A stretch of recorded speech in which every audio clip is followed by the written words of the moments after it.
ok bon si vidéo bi par exemple dama leen bëgg expliquer beneen data type boo xam ne am na si programmation ñëwul si Python rek si langage de programmation bu nekk bon data type yi ñu waxoon mooy lan am nañ comme par exemple int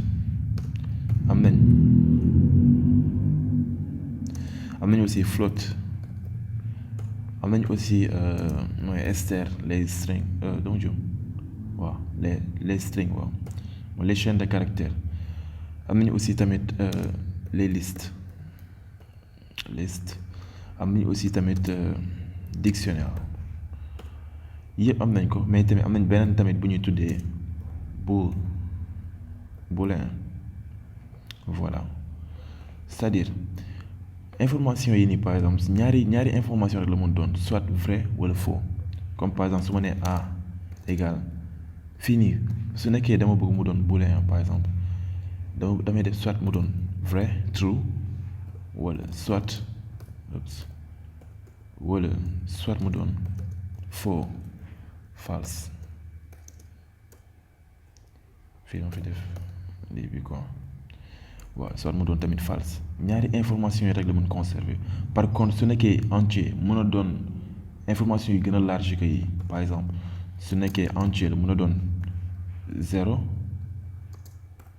mën a doon 1 mën a doon 2 mën a doon 3 mën a doon 4 mën a doon 5 voilà bëri na mais yii nii information bool yi par exemple ñaari affaire rek la mën doon mooy int non la mu jëm true wala false voilà comme ngeen ko gisee true wala false fii nii si lan mooy genre fan lay amee utilité mooy su nekkee comme par exemple da ngeen am ay variable comme activé ma def ni activé égal activé fii par exemple mën nga ne ni normalement activé soit oui la wala non soit vrai ou faux quoi léegi foofu noonu par exemple lay amee utilité nga def true wala false parce que genre amul ay lii yu bëri option yu bëri quoi comme par exemple nga ne activé égal à 1 du am sens parce que genre su nekkee ay genre dafa am ay possibilité yu bëri du am chance parce que activé soit dafay activé wala soit activé wul voilà donc loolu wala tamit kon donc true wala ñu bind false wala tamit comme par exemple benn variable boo xam ne day vérifier mooy ndax ñaari appareil connecté nañ par exemple nga ne connecté égal à false par exemple pour mu ne connecté wul léegi su connecté nga ñëw changer ko def ko true voilà mais su nekkee da nga si def ay lignes par exemple ay nu mu tudd entier mën na doon entier par exemple nga def ko entier par exemple mais lu gën a normal mooy nga def benn variable boo xam ne benn data type boo xam ne c'est booléen quoi voilà foofu noonu lay amee ak lignes yi quoi léegi voilà supposons ñu def benn lii bu ndaw par exemple comme ñu ne nii par exemple accepter égal à false pour l'instant false léegi ñu ñëw ne ni condition par exemple ñu ne if accepter égal à lii nii équivalence la moo tax ñuy def double égal à non léegi ñu def par exemple waaw ñu def ni par exemple d'abord if accepter égal à true léegi ñu ne print accepter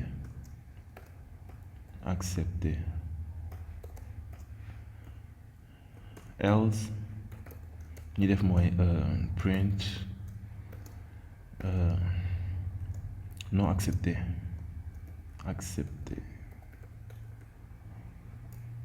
voilà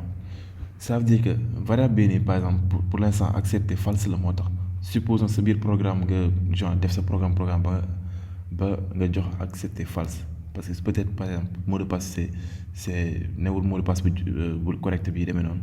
nga def accepter égal à false donc su ñëwee fii di def conditions yi par exemple pour nga jox ko soit computer bi wax la accepter ou non accepter par exemple si ngay utiliser mooy conditions yi nii donc ñu exécuter xool léegi fii nii par exemple computer bi ne la non accepter mais supposons par exemple si biir programme bi dafa am beneen programme fii nii genre soit mot de passe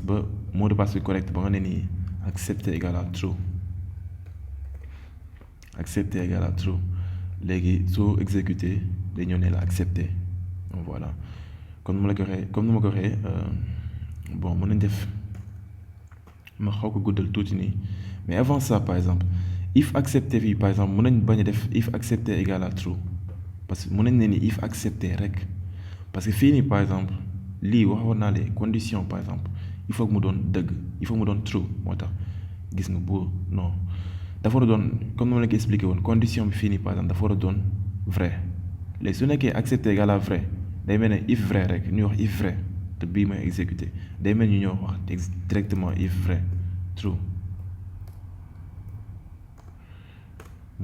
comme nii rek te su ne if true ça veut dire que su nekkee dëgg la su nekkee dëgg la tu vois parce que fii nii lii dëgg la true dëgg la voilà comme day mel loolu rek la quoi donc mais su nekkee lii dafa nekk false par exemple day mel ñëw ne nii if false lii su nekkee false nag ça veut dire que lii c'est pas vrai donc du exécuter lii day ñëw exécuter lii directement xam nga exécuter ngeen xool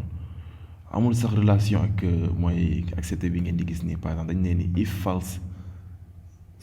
lii su nekkee faux par exemple condition bi su nekkee faux parce que dama la ne woon lii par exemple condition moo fi nekk condition voilà kon ay condition wala benn condition mais condition bi soo ko boole dafa war a doon true su nekkul true nag si lay demee ñëw si else bi attendez-moi waaw kon maa ngi exécuté te voilà les conditions fi la nekk te dafa war a doon vrai résultat wu condition boobu noonu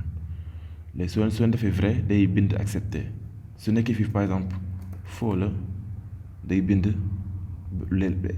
instructions yu nekk si else non accepté voilà c'est la même chose donc fii nii comme que variable bu ñuy jël par exemple accepté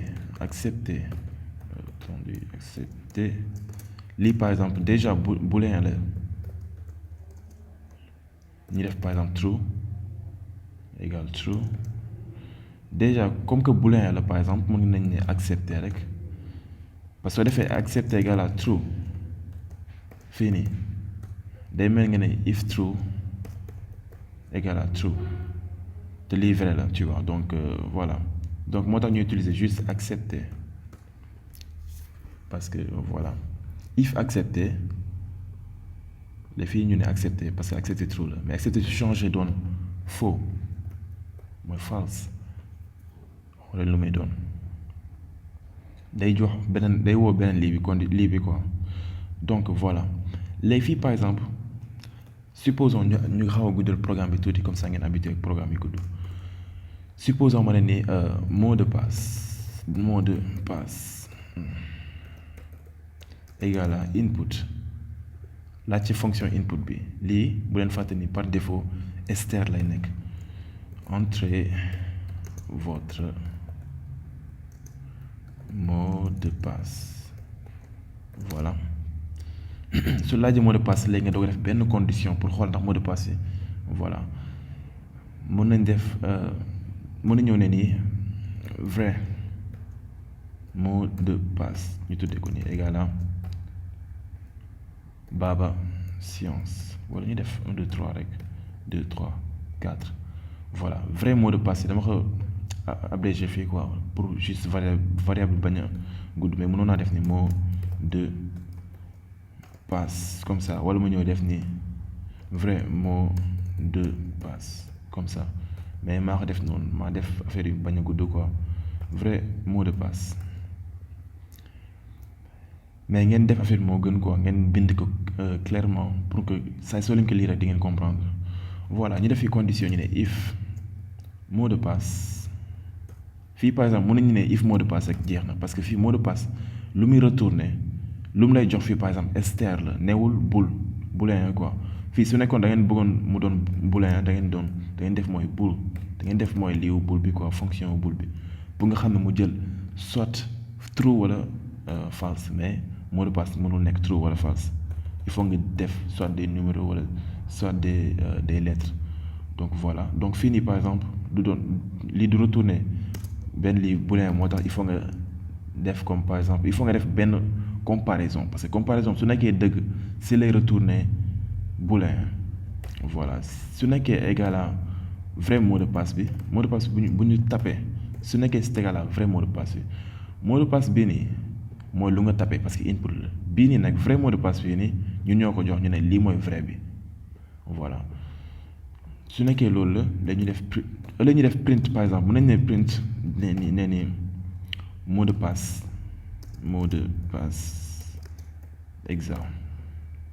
exact voilà ba pare balaa ñuy pare tamit ñu ñëw ne ni ñu ñëw jox ñu ne ni par exemple accepter benn variable bu tudd accepter égal à true voilà naa leen ñëw expliquer sama pare bind incha allah voilà else ñu def mot de passe incorrect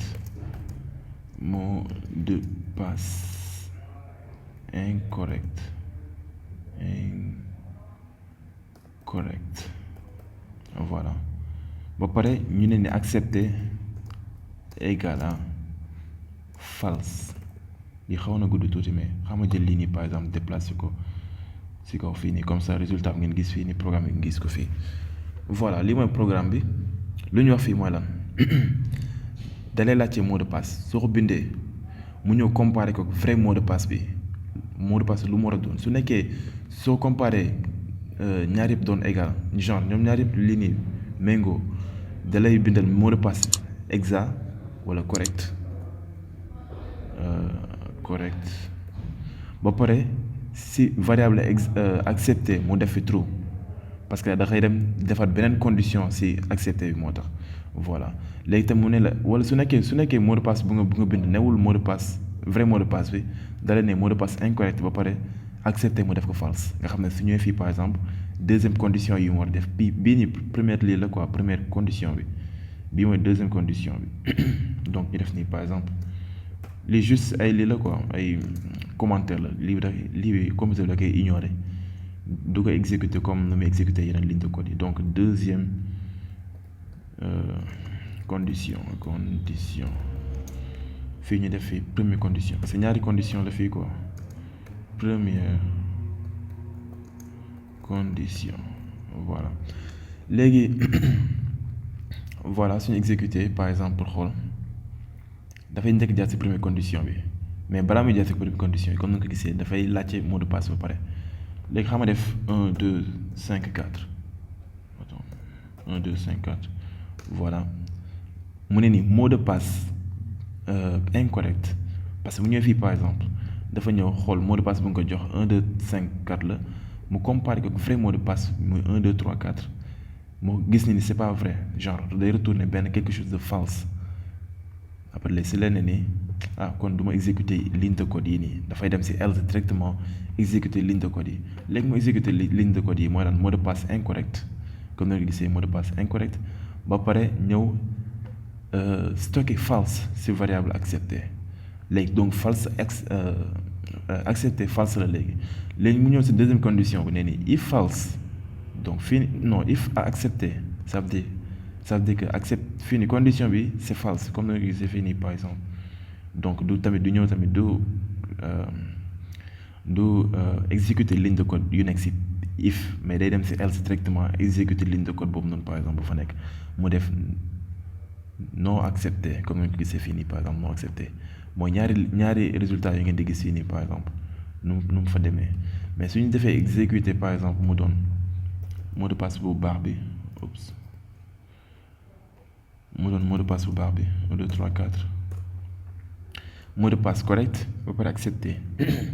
la même chose fii tamit mot de passe bi nga ko jox bu mu laajee mot de passe bi nga ko jox ak vrai mot de passe yi dañu méngoo moo tax mu ñëw exécuter ligne de code yi ne lan mot de passe correct ba pare stocké true si variable accepté bu ñëwee si deuxième condition bi ne if true parce que if accepté te accepté true la donc if true donc fii nii par exemple lay ñëw exécuter mu ne nii accepté comme nañu gisee fii nii par exemple accepté je pense que comprendre ngeen affaire true wala false par exemple je pense que comprendre ngeen ko bu baax bon fii tam ma jox leen beneen exemple par exemple si true ak false par exemple pour ngeen mën comprendre soo leen def comparaison pour wax leen nu mu tudd sax fii nii par exemple genre ça dépend si condition bi su nekkee true condition su nekkee true lii instruction if bi lay jox su nekkee false nag instruction condition su nekkee false si lay joxe mooy instruction else bi voilà ma jox leen benn lii nii soo leen nii par exemple a égale à 5 ay entier b égale à 6 voilà ngeen def print a égale à b mais égal bi nii ça veut dire équivalence quoi genre day comparer a ak b xoolee lu mu leen di jox da leen di jox false parce que c'est pas vrai a n'est pas égal à b voilà mais soo changer b def ko 5 mu doon comme a par exemple da ngeen gis ni true leen di jox parce que day comparer 5 ak 5 égale à 5 donc c'est vrai comparaison par exemple lu muy retourner na leen ko expliquer si lii nii nu mu tudd vidéo yi di ñëw incha allah retourner mooy genre type de données bu muy jox après une opération wala après une genre benn nga après une opération quoi type de données bu mu lay jox loolu mooy retourner quoi voilà su defee opération bi ba pare mooy comparaison bi day joxe beneen type de données le type de données booléen lay doon soit vrai wala faux parce que sooy comparer soit mu doon dëgg wala mu doon bañ a doon dëgg kii moo sut kii waaw wala déet loolu lay doon mais nekkul comme par exemple waaw mais yu demee noonu voilà day doon c'est vrai ou pas dëgg loolu du dëgg loolu rek la quoi voilà soo leen jëlee b égale à 6 ngeen ne ni a supérieur à b lu mu leen di jox false la leen di jox parce que 5 n'est pas supérieur à b soo leen defee même a égale a supérieur à a a supérieur à b te ñaari 5 nañ faux la lay jox parce que oups a supérieur à b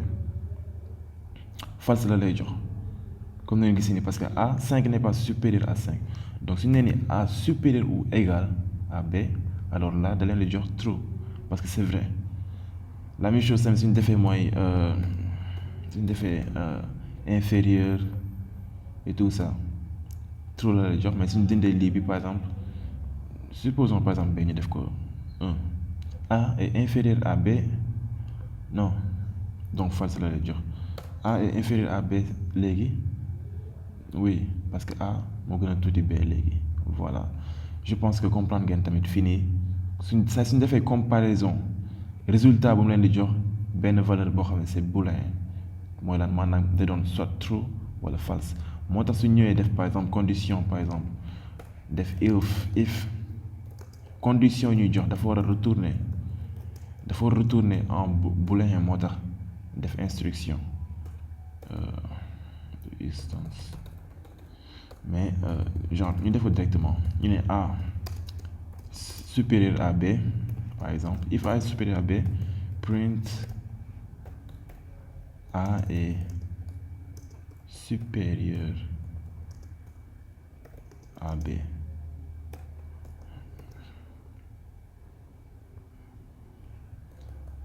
ok a est supérieur à b else print b est supérieur à a voilà donc ñu exécuter ko lu mu ñuy jox mooy lan b est supérieur à a lu tax parce que bu mu ñëwee xool condition bii nii ça def comparaison bi par exemple ça devient day ne 5 supérieur à 7 ça devient false lii une fois mu doon false rek day tëb lii yëpp ñëw ci else bi parce que voilà parce que c'est pas vrai donc day ñëw ci beneen lii bi beneen ko possibilité bi ñëw def b est supérieur à a mais su ma defee par exemple comme par exemple b ma def 2 par exemple lu muy def mooy a est supérieur à b lii benn programme la pour xool genre ñaari nombre par exemple ban moo ci ëpp voilà ñaari nombre ban moo ci ëpp mais ci vidéo bi ñëw incha allah naa leen gën a lii nu mu tudd sax expliquer yeneen affaire comme par exemple pour ngeen xam ne même suñ tolloowee et tout ça voilà mais vidéo bi comprendre leen ni genre condition bi par exemple ça dépend si lu muy doon true wala false su doonee true mu doon exécuter instruction yu nekk ci if bii nii par exemple instruction su nekkee false mu exécuter else bi par exemple instruction yu nekk ci else bi loolu ngeen war a comprendre ci lii nii quoi